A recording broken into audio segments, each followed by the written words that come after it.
चलिए अब रुक करते हैं और हमारे साथ जो हैं आज के मार्केट एक्सपर्ट हैं वो भी जुड़ चुके हैं और उनसे जानते हैं बाज़ार की आज की दशा और दिशा। सनी अग्रवाल हमारे साथ जो हैं वो जुड़ गए हैं और SBI सिक्योरिटीज़ से। सनी, आफ्टरनून, स्वागत है आपका। और बाज़ार ने एक बहुत ही स्मार्ट रिकवरी दिखाई है, लेकिन अब ये बताइए कि रिकवरी को हम कैसे समझें? बाज़ार तमाम चिंताओं को झटक चुका है या आपको लगता है कि सिर्फ ये दिन के लिहाज की रिकवरी है और अनिश्चितता तो अभी भी बरकरार है ही? पिछले कुछ दिनों में सनी हमने 48 घंटों के अंतराल में जो है न सिर्फ हमारे घरेलू बाज़ार का लेकिन दुनिया के बाज़ारों का मूड बदलता हुआ देखा है। तो ओवरऑल जब इस तरह की रिकवरी आती है तो उसके टिकाऊ रहने पर भी बहुत सवाल खड़े हो जाते हैं। क्या कहेंगे आप? या डेफिनेटली कहीं ना कहीं जियोपॉलिटिकल टेंशन के चलते हुए इसका जो इम्पैक्ट है सीधा हम इक्विटी मार्केट में देख रहे हैं। इनफैक्ट इक्विटी मार्केट नहीं, commodities market, bond market and equity market जो कि तीनों आपस में इंटरलिंक ही होते हैं। और कहीं ना कहीं जो फियर था कि ईरान और इसराइल का जो कॉन्फ्लिक्ट है अगर वो एस्केलेट होता है तो जो क्रूड ऑयल में एक अच्छी खासी जंप आ सकती है, वो कहीं ना कहीं टेम्पररी आज के लिए तो लग रहा है कि वो इवेंट शायद पैन आउट ना हो, पता नहीं ड्यूरिंग वीकेंड अगर वहां से कोई अगर नेगेटिव न्यूज आती है तो वो एक रिस्क बना रहेगा। बट हैविंग सेड दैट, अगर थोड़ा सा मैं एक या दो महीने का व्यू लेता हूँ तो मुझे लगता है कि जिस तरह से आज से वोटिंग स्टार्ट हुआ है, मे बी 15 मई से 20 मई के आसपास से मार्केट इलेक्शन आउटकम जो कि 4 जून को है उसे डिस्काउंट करना स्टार्ट कर देगा। And by that time even जो अर्निंग सीजन है Q4 का वो भी ऑलमोस्ट कंप्लीट होने आ जाएगा। तो एक कहीं ना कहीं जो क्लियर है जो सेक्टर में जहाँ आउटलुक अच्छा लग रहा है FY25 के लिहाज से, अगले 12 महीने के लिहाज से, वो भी पिक्चर काफी कुछ क्लियर हो जाएगा। तो मुझे लगता है कि 15-20 मई से शायद मार्केट में after a consolidation of next 15 to 20 days एक अप ट्रेंड जारी होने की एक उम्मीद मैं रखता हूँ, अगर कोई ग्लोबली अगर कोई बड़ी नेगेटिव न्यूज नहीं आती है तो। कोई स्टॉक स्पेसिफिक एक्शन किसी को करना हो पूरे IT पैक में, तो आपकी नज़र कहाँ पर है? जिस तरह से मूड बिगड़ा है इन्फोसिस के नतीजों को लेकर, जो तरह की कमज़ोर गाइडेंस का भी हवाला यहाँ पर दिया गया है, किस तरह से पूरे पैक में आपको लगता है कि फ़िलहाल नरमी अब आने वाले नतीजों के लिए भी देखी जा सकती है? या डेफिनेटली जिस तरह से गाइडेंस आए हैं TCS और इन्फोसिस के चलते हुए, मुझे लगता है कि कहीं ना कहीं एक अनसर्टेनिटी जो है डिमांड एनवायरनमेंट फ्रंट पे, स्पेशली 1 या 2 क्वार्टर के लिहाज से वो कहीं ना कहीं बरकरार है। हालांकि मीडियम टू लॉन्ग टर्म के लिहाज से जिस तरह से डील विंस हमने देखी है इन्फोसिस और TCS में, कंपनी काफी कॉन्फिडेंट है कि मीडियम टू लॉन्ग टर्म में ग्रोथ डेफिनेटली देखने मिलेगा।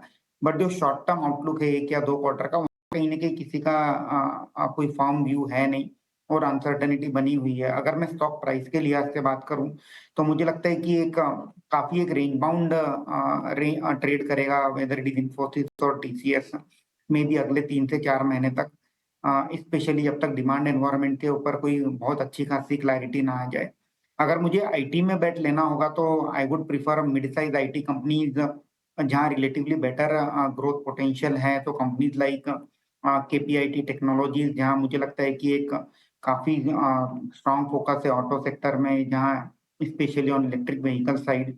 और कंपनीज लाइक एसलिया solution which is one of the play on airline industry, global airline industry का प्ले है। हमने देखा है कि एसलिया के जो नंबर थे उसमें अगर आप वन ऑफ हटा दें तो एक डिसेंट नंबर कंपनी ने रिपोर्ट किए हैं। और तो मुझे लगता है कि कहीं ना कहीं जो आउट परफॉर्मेंस है अगर IT पैक में देखना होगा तो वो रिलेटिव मिड कैप पैक से रहेगा रादर देन Tier 1 कंपनी से। और अगर विद इन Tier 1 कंपनीज अगर मुझे कोई कंपनी चूज करनी होगी तो ऑब्वियसली नतीजों के बाद में HCL टेक के ऊपर मेरी नजर रहेगी, क्योंकि वहां कहीं ना कहीं लगता है कि एक रिलेटिव आउट परफॉर्मेंस बरकरार रहने की उम्मीद है। बट हालांकि एक बार नतीजे आ जाए ये क्वार्टर के और मैनेजमेंट की कमेंट्री सुनने के बाद इसमें मीडियम टू लॉन्ग टर्म के लिहाज से पोजीशन बनाई जा सकती है। ये तो IT पैक पर यह आपकी सलाह, बहुत बहुत धन्यवाद। समय निकाला और दर्शकों का मार्गदर्शन किया आज आपने। लेकिन बात करते हैं लोकसभा चुनाव की, और लोकसभा चुनाव के पहले फेज के लिए आज सुबह 7 बजे से मतदान जारी है। 21 राज्यों और केंद्र शासित प्रदेशों की 102 सीटों पर वोटिंग भी जारी है। शुरुआती 4 घंटे के आंकड़ों के मुताबिक वोटिंग में पश्चिम बंगाल टॉप पर है और असम से बम्पर वोटिंग की खबर भी आ रही है। नागपुर की बात करें और नागपुर में केंद्रीय मंत्री नितिन गडकरी और आरएसएस चीफ मोहन भागवत समेत कई दिग्गजों ने मतदान भी किया है। तो चलिए आपको अब लेकर चलते हैं तमिलनाडु, जहां की सभी 39 सीटों पर वोटिंग भी हो रही है। सहयोगी पिंकी राज पुरोहित हमारे साथ वहां से लाइव जुड़ गई हैं। पिंकी, बताइए ताज़ा अपडेट क्या है, फिलहाल क्या रुझान दिखाई दे रहे हैं, किस तरह से वोटिंग को लेकर हलचल चल रही है?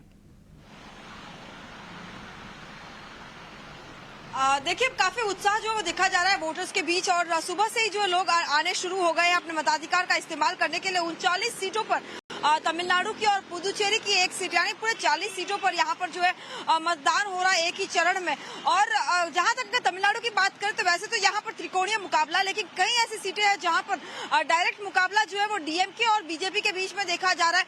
जिस तरह से तमिलनाडु में लगातार बीजेपी ने एक बहुत ही अग्रेसिव कैंपेनिंग की है, चाहे वो प्रधानमंत्री नरेंद्र मोदी हो या खुद बीजेपी अध्यक्ष जेपी नड्डा यहाँ पर पहुंचे थे कई रोड शो करने के लिए। वो सीधा ये दिखाता है कि जयललिता के निधन के बाद जिस तरह से एआईएडीएमके में खेमों में बढ़ चुकी है, उसके बाद उस वैक्यूम को भरने के लिए बीजेपी ने जिस तरह से काम किया है, एन मन एन मक्कल जैसी जो कैंपेन बीजेपी ने निकाली थी, उसका फायदा भी जो है लेने की कोशिश बीजेपी करती दिखाई दे रही है।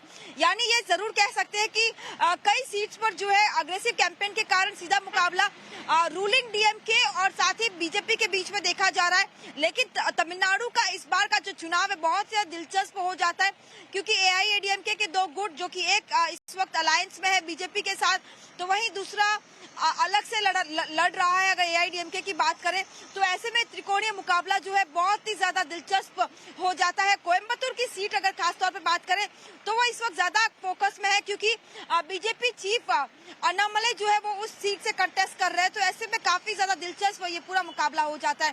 Back to you. चलिए, शुक्रिया पिंकी, तमाम अपडेट आपने हमें दी उसके लिए धन्यवाद।